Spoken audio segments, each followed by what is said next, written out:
Good evening. आपका स्वागत है मेरे YouTube channel Ritu Garg Hindi classes में।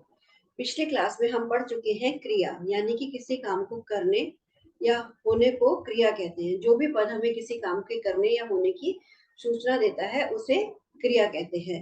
तो आज हम पढ़ेंगे उसी क्रिया के भेद, यानी कि क्रिया कितने प्रकार की होती है। अगर आपको क्रिया के भेद अच्छे से समझने हैं तो आप प्लीज क्रिया वाला वीडियो पूरा देखिए, तो आपको क्रिया के भेद अच्छे से समझ में आएंगे। पिछली क्लास में हमने बताया था कि क्रिया के चार भेद होते हैं। नंबर एक, सकर्मक और अकर्मक क्रियाएं, फिर संयुक्त क्रिया, सहायक क्रिया और प्रेरणार्थ क्रिया। आज हम उनके बारे में विस्तार से पढ़ेंगे। सबसे पहले आती है सकर्मक और अकर्मक क्रिया। सकर्मक और अकर्मक क्रिया यानी कि सकर्मक क्रिया वो होती है जिससे जो क्रिया करने से जिस क्रिया को करने से जो एक क्रिया कर रहा है उसका प्रभाव किसी दूसरे पे पड़ रहा है, उसे सकर्मक क्रिया कहते हैं। और अकर्मक क्रिया उसे कहते हैं जिसका प्रभाव किसी और पे न पड़कर खुद पर ही पड़ता है। जैसे शिकारी ने शेर को मारा, इसका ये उदाहरण मैंने लिख के रखे दो। शिकारी ने शेर को मारा, बच्चा गेंद फेंकता है और ये नौकर काम करता है और हम घर पहुंच गए। इसमें क्या है, शिकारी ने शेर को मारा, यानी कि शिकारी द्वारा किए गए काम का प्रभाव किस पे पड़ रहा है, शिकारी की क्रिया का प्रभाव शेर पे पड़ रहा है, यानी कि शिकारी ने शेर को मारा। तो शिकारी का के काम का प्रभाव शेर पे पड़ रहा है, तो इसको सकर्मक क्रिया बोलेंगे। बच्चा गेंद फेंकता है, यानी कि बच्चे ने गेंद फेंकी, बच्चे ने कुछ फेंका तो उसका प्रभाव गेंद पे पड़ा, तो ये सकर्मक क्रिया हो गई। फिर है अकर्मक क्रिया। नौकर काम करता है, नौकर काम करता है, वो नौकर की क्रिया हो गई, उसका प्रभाव किसी दूसरे पे नहीं पड़ा। हम घर पहुंचे, हम कहाँ पहुंचे, घर पहुंचे, वो क्रिया हमने की, हम पे ही उसका प्रभाव पड़ा, किसी दूसरे पर नहीं पड़ा। फिर दूसरी है संयुक्त क्रिया।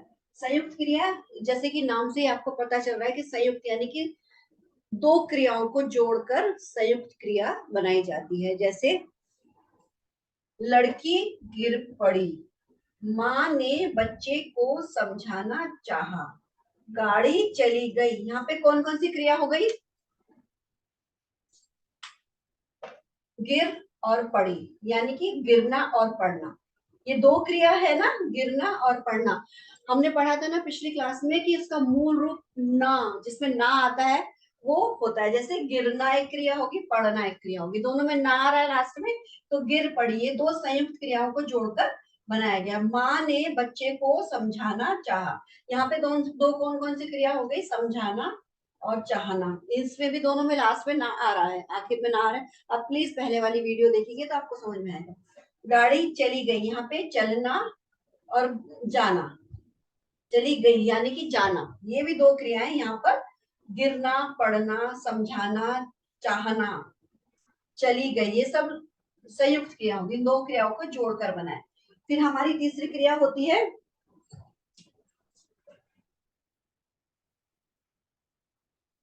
सहायक क्रिया।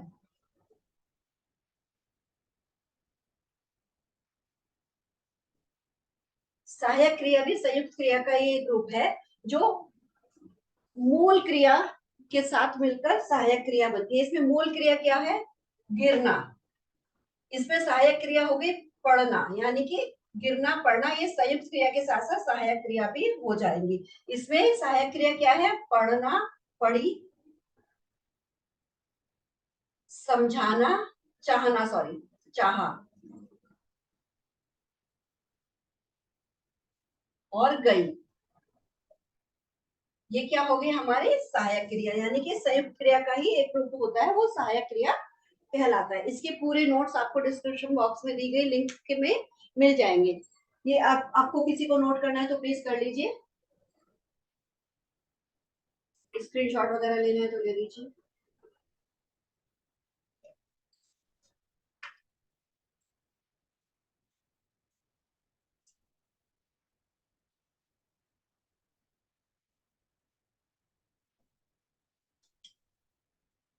फिर चौथी क्रिया क्या हो गई, प्रेरणार्थक क्रिया।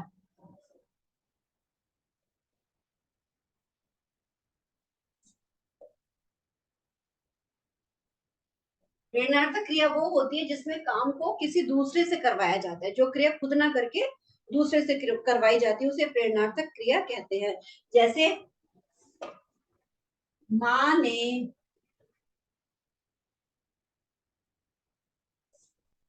बच्चे को दूध पिलाया।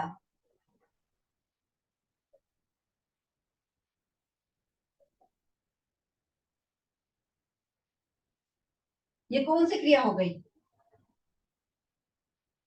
ये कौन सी क्रिया हो गई? ये हमारी सकर्मक क्रिया हो गई। लेकिन माँ ने क्रिया की, उसने बच्चे को दूध पिलाया, सकर्मक क्रिया। लेकिन माँ ने बच्चे को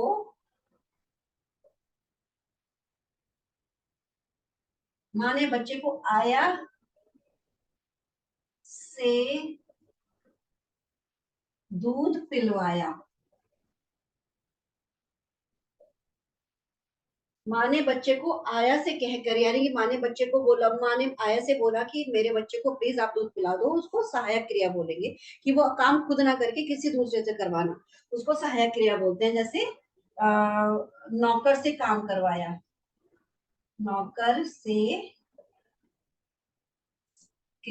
रसोई घर,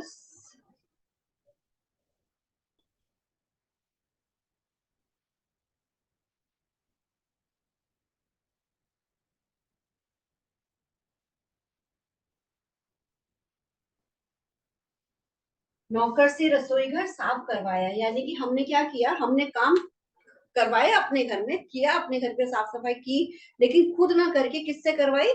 नौकर से करवाई। तो नौकर से रसोई घर साफ करवाया है, यानी कि ये भी क्या होगी? प्रेरणार्थक क्रिया। तो प्रेरणार्थक क्रिया क्या हो गई? जिसमें काम खुद ना करके किसी दूसरे के द्वारा करवाया जाता है, उसे प्रेरणार्थक क्रिया कहते हैं। यानी कि क्रिया कितने प्रकार की होगी? क्रिया 4 प्रकार की हो गई।